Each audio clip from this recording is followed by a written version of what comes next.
MLC Kalvakuntla Kavitha మరో షర్మిల కాబోతున్నట్లు కనిపిస్తోందని BJP MP Raghunandan Rao కీలక వ్యాఖ్యలు చేశారు.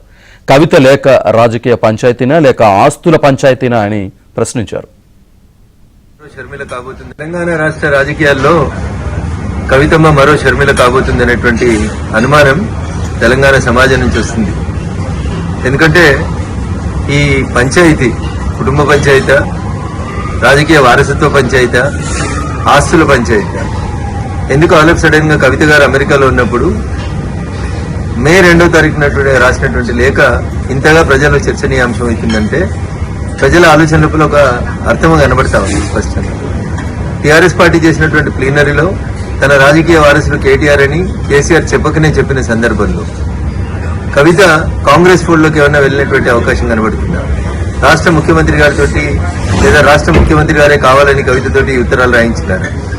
ఎందుకంటే కవిత ఉత్తరం రాసిన 2వ తారీఖు రోజే ఈ ఉత్తరం కాంగ్రెస్ పార్టీకి సంబంధించిన ఒక టీవీ ఛానల్లో ఒక పేపర్ లోపల ప్రముఖంగా కనిపించింది. ఈ పరిణామాల తర్వాత కేటీఆర్ గారు హరీష్ రావు గారి ఇంటికి వెళ్ళడం, బాబా బొమ్మరుదులు ఇద్దరు ఒకటనేటువంటి ఒక మెసేజ్ ని బయటికి పంపడం, తనను ఒంటరి చేస్తున్నారు, బయటికి పంపిస్తున్నారు అనేటువంటి ఆలోచన వచ్చిన తర్వాత కవిత తప్పనిసరి పరిస్థితులలో కాంగ్రెస్ ఫోల్డ్లోకి పోయిందేమో అనేది తెలంగాణ ప్రజల అనుమానం. ఇక భారతీయ జనతా పార్టీ గురించి, మా పార్టీ గురించి కవిత మాట్లాడడం ప్రజలలో జరుగుతుందే వాస్తవాన్నే కవిత చెప్పింది. ప్రజలలో భారతీయ జనతా పార్టీ రోజు రోజుకు బలపడుతుంది. వచ్చే ఎన్నికల తర్వాత భారతీయ జనతా పార్టీ రాష్ట్రంలో అధికారంలోకి రాబోతుంది. ఈ విషయాల్ని దృష్టిలో ఉంచుకొని భారతీయ జనతా పార్టీ, బీఆర్ఎస్ రెండు కలిసి ఏదో చేయబోతున్నాయని ప్రజల్ని నమ్మించుతుంది. పోయిన ఎన్నికల కంటే ముందు పీసీసీ అధ్యక్షుడిగా ఏ ప్రయత్నాలను అయితే రేవంత్ రెడ్డి గారు కొనసాగించారో ఈ రోజు ముఖ్యమంత్రిగా కవితను మరొకసారి ఎట్లా పావుగా వాడుకుంటున్నారేమో అనేది తెలంగాణ సమాజం ఆలోచిస్తుంది.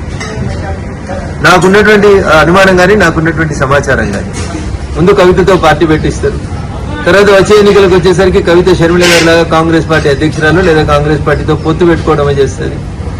ఇది గతంలో ఈ రాష్ట్ర రాజకీయాల లోపల ఇట్లాంటి ఒక ప్రయోగం చేస్తే బాగుంటుండే అని నేను చెప్పలే. టీఆర్ఎస్ సిద్ధాంతకర్త అని చెప్పుకుంటే ఆయన మొన్న ఒక టీవీ ఛానల్లో చెప్తాడు, 2018 ఎన్నికలప్పుడు కేసీఆర్ హరీష్ రావు తోటి ఒక పార్టీ పెట్టిస్తే మంచిగుంటుండే, ఆ పార్టీని ఎన్నికలు అయిపోయినాక మళ్ళీ మెర్జ్ చేసుకుంటే బాగుంటుండే అనేది టీఆర్ఎస్ పునాది నేనే అని చెప్పుకునేటువంటి ఒక సిద్ధాంతకర్త మొన్న ఒక టీవీ ఛానల్లో మాట్లాడుతూ చెప్పి వీటన్నింటినీ క్రోడీకరించి చూసినప్పుడు కవితని కాంగ్రెస్ నడుపుతుందా, కవితని రేవంత్ రెడ్డి గారు నడుపుతున్నారా, కవిత మరో షర్మిల కాబోతుందా అనేటువంటి అనుమానం అయితే చాలా స్పష్టంగా తెలంగాణ సమాజం ముందుంది.